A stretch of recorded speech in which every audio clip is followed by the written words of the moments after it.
जी हाँ, definitely cancer एक ख़तरनाक बीमारी है, पर अगर इसको अर्ली स्टेजेस में पकड़ा जाए, अर्ली स्टेजेस में इसका पता लगा लिया जाए, तो इसका काफ़ी हद तक ट्रीटमेंट पॉसिबल है।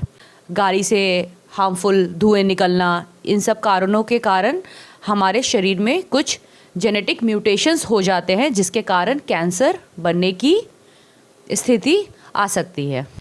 कैंसर से बचने के लिए अगर आप कोई भी ऐसा एडिक्शन रखते हैं, जैसे तंबाकू, गुटखा, स्मोकिंग करना, बहुत अल्कोहल इंटेक करना, ये सारी चीज़ों से परहेज़ रखना है, क्योंकि ये सब नोन रिस्क फैक्टर्स है कैंसर होने के। और अलर्ट रहना है कि अगर आपको कुछ भी कैंसर रिलेटेड सिम्टम्स आते हैं तो आप उसको जल्द से जल्द किसी कैंसर स्पेशलिस्ट से मिले और उसका जल्दी पता लगाएं, ताकि ट्रीटमेंट जल्दी पॉसिबल हो। बायोप्सी एक टेस्ट है, मतलब अगर कहीं पे भी कैंसर की गठान है तो सिर्फ ये गठान देख के नहीं पता चलेगा कि वो गठान एक्चुअली में कैंसर है या कोई नॉर्मल भी गठान बन गई है। तो इसके लिए बायोप्सी का एक टेस्ट करना होता है, जिसमें उस गठान से एक छोटा सा टुकड़ा निकाल के उसको माइक्रोस्कोप के अंदर जांच के लिए भेजा जाता है। तो बेसिकली ये सिर्फ एक टेस्ट है। तो बायोप्सी कराने से बिल्कुल भी कैंसर स्प्रेड नहीं होगा। कैंसर से हमें डरना नहीं है, हारना नहीं है, हमें कैंसर से फाइट करना है और कैंसर से लड़ना है और इसे दूर भगाना है। भाग दौड़ के इस ज़िंदगी में आज इंसान जो है अपने आप पर काफ़ी कम समय दे पाता है, और उनका खान पान जो है सही नहीं हो पाने के कारण कई तरह की बीमारियों के वो शिकार भी हो जाते हैं। उन खतरनाक बीमारियों में एक बीमारी कैंसर भी है। तो आज कैंसर दिवस के अवसर पर हमारे साथ पारस हॉस्पिटल की डॉक्टर मुसर्रत शाहीन है। मैम, आपका स्वागत है हमारे चैनल में। नमस्ते, मैं doctor Musharrat Shaheen. I am a medical oncologist at Paras HMRI hospital, Patna. Ma'am, हमारा पहला सवाल ये है कि आज तो कई सारी खतरनाक बीमारियां हो रही है, कैंसर को भी एक खतरनाक बीमारियों की श्रेणी में रखा गया है। मैम, कैंसर से कैसे बचा जाए, क्या रोकथाम है, इसके बारे में बताइए। कैंसर, जी हाँ, डेफ़िनेटली कैंसर एक ख़तरनाक बीमारी है, पर अगर इसको अर्ली स्टेजेस में पकड़ा जाए, अर्ली स्टेजेस में इसका पता लगा लिया जाए, तो इसका काफ़ी हद तक ट्रीटमेंट पॉसिबल है।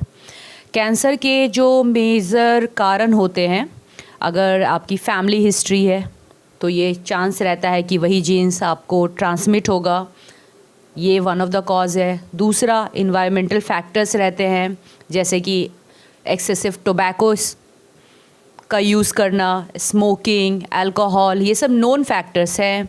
तीसरा, हमारा एयर पॉल्यूशन, जो खुद ही हानिकारक तत्वों से मिला हुआ रहता है, जैसे गाड़ी से हार्मफुल धुएँ निकलना। इन सब कारणों के कारण हमारे शरीर में कुछ जेनेटिक म्यूटेशंस हो जाते हैं, जिसके कारण कैंसर बनने की स्थिति आ सकती है।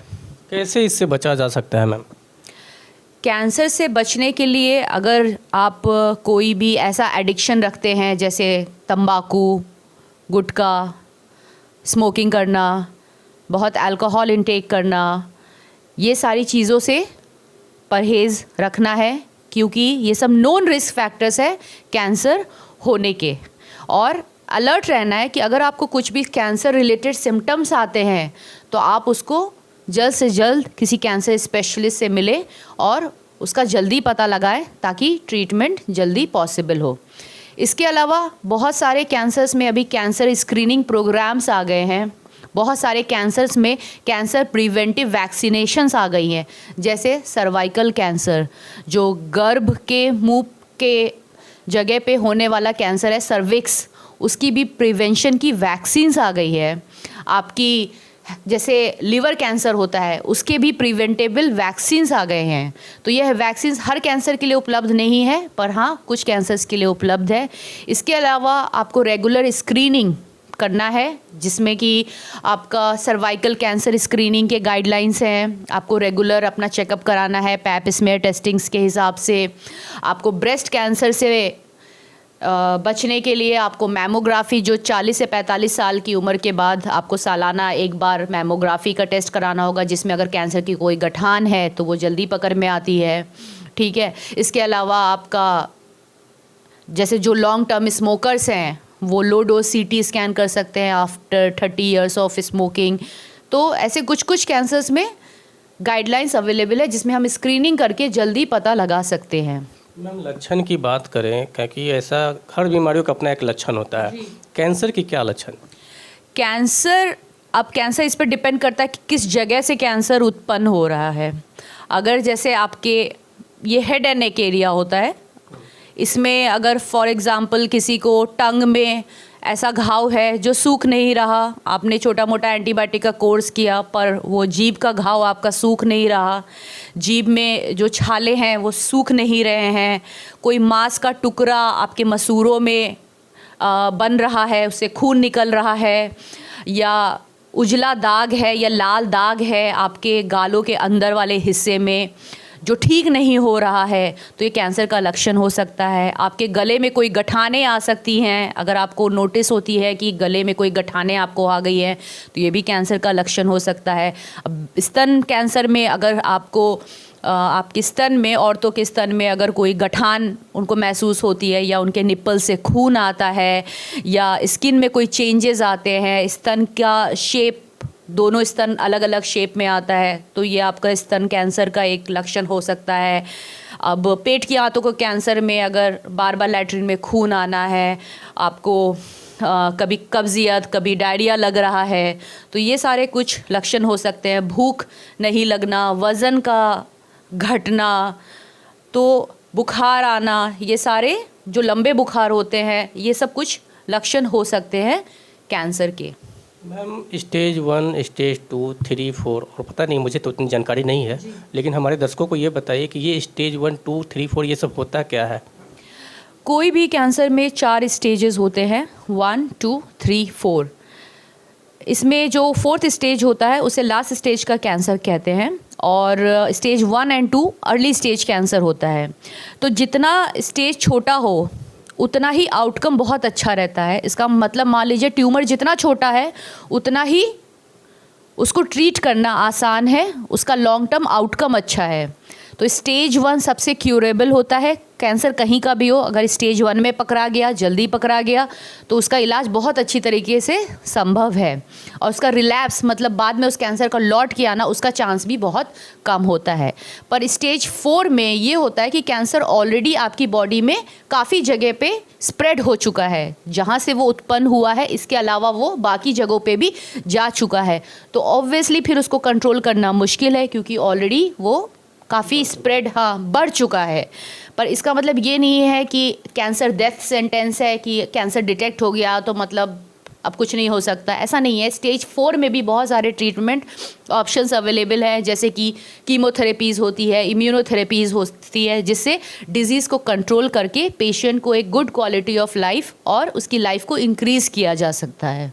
मैम एक बायोप्सी जांच भी होती है, लोगों में एक भ्रम की स्थिति बनी हुई है कि बायोप्सी जांच के बाद कैंसर हो जाता है, जिन्हें कैंसर नहीं है, तो क्या ये इसमें कितना सच्चाई है? ये ऐसा नहीं है कि बायोप्सी से कैंसर होता है। बायोप्सी एक टेस्ट है, मतलब अगर कहीं पे भी कैंसर की गठान है तो सिर्फ ये गठान देख के नहीं पता चलेगा कि वो गठान एक्चुअली में कैंसर है या कोई नॉर्मल भी गठान बन गई है। तो इसके लिए बायोप्सी का एक टेस्ट करना होता है, जिसमें उस गठान से एक छोटा सा टुकड़ा निकाल के उसको माइक्रोस्कोप के अंदर जांच के लिए भेजा जाता है। तो बेसिकली ये सिर्फ एक टेस्ट है जिससे कैंसर का 100% पता लगाया जा सकता है। तो इससे ऐसा नहीं होता है कि कैंसर आपका स्प्रेड हो जाएगा, इसको आप सिर्फ एक टेस्ट की तरह ले लीजिए, और बिना इस टेस्ट के फिर आगे फर्दर ट्रीटमेंट करना मुश्किल है। तो बायोप्सी कराने से बिल्कुल भी कैंसर स्प्रेड नहीं होगा। मैम विदेशों में कैंसर का जो इलाज की जो सुविधाएं हैं, तकनीक इतना विकसित कर गई है, तो क्या हमारे देश में भी उतनी तकनीक विकसित हो गई है? कोई भी कैंसर ट्रीटमेंट में कुछ मेजर पार्ट्स होते हैं, जैसे कि बेसिक सर्जरी होती है, रेडिएशन थेरेपी होती है और कीमोथेरेपी होती है। आजकल नई नई रिसर्च मॉलिक्यूल्स आ गई हैं लाइक इम्यूनोथेरेपी, ये सब भी अभी आ गई है जिनसे आउटकम बहुत अच्छा है। जी हाँ, विदेश में बहुत सारी टेक्निक है, बट भारत में भी वो सारी टेक्निक्स अभी अवेलेबल है। इसके अलावा बिहार में अभी काफ़ी ऐसे बड़े अस्पताल खोल दिए गए हैं जिसमें मरीज़ों को बिहार के बाहर जाने की ज़रूरत नहीं, यहाँ वहाँ भागने की ज़रूरत नहीं। सारी फैसिलिटीज़ जो अभी लेटेस्ट टेक्नोलॉजी है कैंसर में, वो सारी दवाइयाँ, वो सारी मशीन्स, वो सारी रेडिएशन की मशीन्स, वो सारी कीमोथेरेपीज़, वो हर सर्जरी की बेस्ट से बेस्ट फैसिलिटीज़ और हर टाइप की कीमोथेरेपी, इम्यूनोथेरेपी अवेलेबल है हमारे पास। मैम, सुनते हैं कि कैंसर का इलाज काफ़ी महंगा होता है, तो जो आर्थिक रूप से कमज़ोर मरीज है उनके लिए क्या क्या व्यवस्था है, कैसे वो इलाज करा सकते हैं? जी हाँ, कैंसर का इलाज डेफिनेटली अभी भी महंगा है। कैंसर की दवाइयाँ थोड़ी महंगी होती है। तो सबसे पहले तो मैं यही कहूँगी कि इन जनरल लोगों को एक हेल्थ इंश्योरेंस लेना चाहिए। ये बहुत ज़रूरी है। लोगों को ये लगता है कि हम हेल्थ इंश्योरेंस पे पैसा क्यों खर्च करें, बाद में जब कुछ प्रॉब्लम होगी तो हम देख लेंगे, पर ऐसा नहीं होता है। जब कुछ प्रॉब्लम आती है तो फिर ज़्यादा फिर ट्रीटमेंट में बाधा आ जाती है पैसे की कमी के कारण। तो हर किसी को आई रिपीट, हर किसी को एक हेल्थ इंश्योरेंस का बैकअप लेना ही चाहिए अपने परिवार को सुरक्षित रखने के लिए। इसके अलावा आपने पूछा कि कैंसर इलाज महंगा है। जी हाँ, कैंसर इलाज थोड़ा महंगा है, बट इसमें बहुत सारे अभी, जैसे फॉर एग्जांपल मैं पारस अस्पताल में यहाँ पे काम करती हूँ, तो हमारे पास बहुत सारी सुविधाएं अवेलेबल है और बहुत सारी स्कीम्स अवेलेबल हैं। हमारा, जैसे मैं पारस अस्पताल में काम करती हूँ और हमारे पास काफ़ी सुविधाएं और स्कीम्स अवेलेबल है, जैसे कि सीएम रिलीफ फंड। इसमें सरकारी सहायता आती है, मरीज़ों को काफ़ी हद तक पैसे दिए जाते हैं सरकार की तरफ से, जिसमें जो उनके इलाज में उनकी मदद करते हैं। इसके अलावा पारस ने अभी बहुत सारे परिवर्तन स्कीम्स लागू करके रखे हैं, जिसमें मरीज़ों को बहुत ही कम दर पे सरकारी रेट्स पे इलाज की सुविधा दी जा रही है। इसके अलावा बहुत सारे CGHS या आर्मी पैनल्स हैं और अभी लेटेस्ट आयुष्मान कार्ड को भी अवेल किया जा रहा है पारस अस्पताल में। तो हाँ, सरकार भी हमारे बिहार में स्पेशली कुछ हेल्प भी करती है, बट हेल्थ इंश्योरेंस हो आपका तो ये काफ़ी बेहतर है। मैम, ये बताइए, क्या यह ज़रूरी है कि जो लोग नशा करते हैं उन्हें कैंसर होना 100% निश्चित है? नहीं, ये ज़रूरी नहीं है कि जो लोग नशा करते हैं उनको 100% कैंसर होगा ही, पर नशा करने से उनका रिस्क बहुत हद तक बढ़ जाता है as compare to other general population.